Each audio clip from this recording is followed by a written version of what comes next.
एक छोटे से शहर में एक व्यस्त सड़क के किनारे 14 साल की रीमा अपनी माँ के साथ पुरानी किताबें बेचती थी। सुबह स्कूल जाने वाले बच्चों को देखकर उसका दिल भर आता।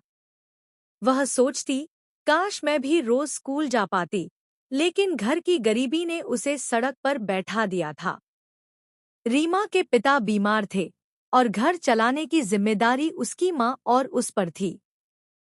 दिन भर धूप में बैठकर किताबें बेचते बेचते भी रीमा हर किताब के पन्ने पलटती रहती। जो ग्राहक किताब खरीदने आते, उनके जाने के बाद वह चोरी छिपे उन किताबों को पढ़ती। उसे कानून की किताबें बहुत पसंद थी। वह लोगों के झगड़े, अन्याय और अदालत की कहानियां पढ़कर सोचती, एक दिन मैं जज बनूंगी। लोग उसकी बात सुनकर हंसते। एक दुकानदार ने मजाक उड़ाते हुए कहा, अरे, सड़क पर किताब बेचने वाली लड़की जज बनेगी? सपना देखना बंद कर। रीमा चुप रही, लेकिन उसके मन में आग जल चुकी थी। एक दिन वहां से एक टीचर गुजरे, जिनका नाम अशेर था। उन्होंने देखा कि रीमा ग्राहकों के बीच बैठकर कानून की मोटी किताब पढ़ रही है।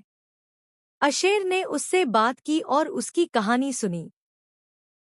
रीमा की लगन देखकर उन्होंने उसकी फीस भरने का फैसला किया और उसे स्कूल में दाखिला दिलाया। अब रीमा सुबह स्कूल जाती और शाम को फिर सड़क पर किताबें बेचती। रात को देर तक पढ़ाई करती। कई बार भूखे पेट भी सो जाती, लेकिन किताबें नहीं छोड़ती। उसने मेहनत की, छात्रवृत्ति जीती, कॉलेज पहुंची और फिर कानून की पढ़ाई पूरी की। सालों बाद उसी शहर की अदालत में एक नई जज की नियुक्ति हुई, जज रीमा शर्मा। जब वह पहली बार कोर्ट की कुर्सी पर बैठी, उसकी आंखों में आंसू थे। बाहर वही सड़क थी जहां कभी वह किताबें बेचती थी। एक दिन वही दुकानदार, जिसने उसका मजाक उड़ाया था, किसी केस में अदालत में आया। जज की कुर्सी पर रीमा को देखकर उसके होश उड़ गए। रीमा मुस्कुराई और बोली, सपने सड़क पर नहीं बिकते, मेहनत से पूरे होते हैं।